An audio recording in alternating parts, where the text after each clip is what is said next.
Pourquoi la tomate peut vous faire gagner plus d'1 million de francs en quelques mois? Imaginez un instant, vous disposez d'un terrain de seulement 500 mètres carrés, vous y plantez une culture. Quelques mois plus tard, des commerçants viennent directement chez vous. Ils achètent votre récolte. Vous remboursez vos investissements et il vous reste un bénéfice. Donc, cette culture existe réellement. Elle est cultivée partout en Afrique. Elle est consommée chaque jour, mais peu de personnes connaissent réellement son potentiel économique. Cette culture, c'est la tomate. Alors aujourd'hui, nous allons découvrir pourquoi la tomate est considérée comme l'une des cultures maraîchères les plus rentables, quelles sont ses possibilités d'association, son rendement et surtout comment elle peut devenir une véritable source de revenus. Reste jusqu'à la fin car tu auras le temps de découvrir les différentes associations propices pour cultiver la tomate. Bonjour, bonsoir. Si tu es nouveau sur la chaîne, laisse-moi te la présenter en quelques secondes. Elle s'appelle Conseil agronomique Bar Agronomique Council et elle fait exclusivement dans la proposition des solutions s'agissant de la production animale, végétale et de la transformation agroalimentaire. Donc si tu as une question ayant trait aux différentes spéculations que je viens d'évoquer, n'hésite pas à me le faire savoir en commentaire et je me ferai un plaisir de te répondre. D'ici là, garde la même niaque pour la thématique qui t'est proposée aujourd'hui. La suite, c'est maintenant.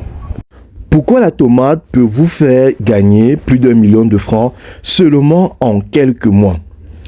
Pour ce faire, pourquoi la tomate est-elle une culture stratégique? Il faut comprendre que la tomate est présente dans toutes ou bien dans presque tous les foyers. Bien sûr qu'elle est considérée et utilisée dans les sauces, les restaurants, les hôtels, les marchés, et etc. Il faut comprendre que le premier avantage est qu'elle a une demande forte, contrairement aux cultures saisonnières. Donc la tomate est achetée chaque jour, que ce soit dans les ménages, les restaurants, les supermarchés et consorts. Le deuxième avantage, c'est qu'il a un cycle relativement court. Donc selon la variété cultivée, la première récolte intervient généralement entre le 75e et le 100e jour après le semis. Un autre point important au niveau des avantages est que la tomate ne produit pas une seule fois, elle produit pendant plusieurs semaines. Donc, la plante continue de fleurir et de produire. Cela signifie que les revenus peuvent être repartis sur plusieurs passages des récoltes. Pour un producteur, c'est une excellente façon de sécuriser sa trésorerie.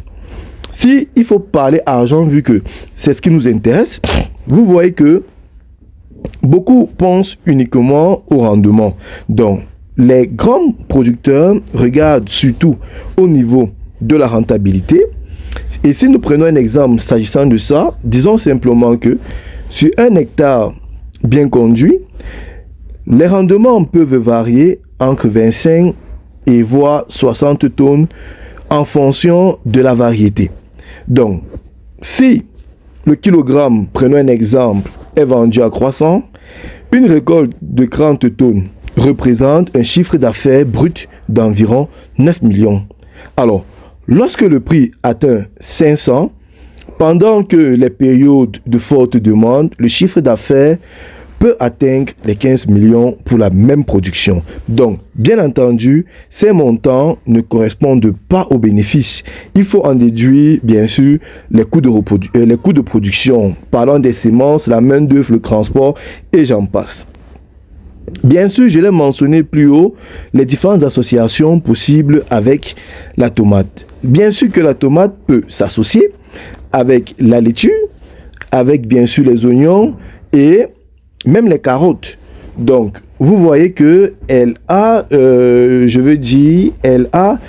potentiel-là de s'associer avec ses semblables. Donc, vous voyez également que au niveau, s'il faut prendre peut-être ses atouts économiques, vous voyez que la tomate permet ici une rotation rapide du capital, des revenus en quelques mois, un accès relativement facile au marché, la possibilité de transformer une partie de la production, bien sûr, et une activité génératrice d'emplois dans la production, la transformation et bien sûr la commercialisation. Donc, la tomate est bien plus qu'un simple légume. C'est une véritable opportunité d'affaires. Mais cependant, ce ne sont pas les producteurs qui réussissent le mieux, qui plantent forcément le plus. Vous voyez, ce sont ceux qui planifient leur production, qui maîtrisent leurs coûts et savent vendre au bon moment. Alors, si cette vidéo vous a été utile, abonnez-vous à la chaîne pour découvrir quelques semaines des stratégies agricoles qui vous aideront à produire davantage, réduire vos coûts et augmenter vos revenus. Alors dites-nous en commentaire, cultivez-vous déjà la tomate ou envisagez-vous de vous lancer? Et je me ferai bien sûr un plaisir de vous répondre et ensemble nous allons partager nos expériences. D'ici là, portez-vous bien et à bientôt pour une autre séquence de vidéos. Bye bye.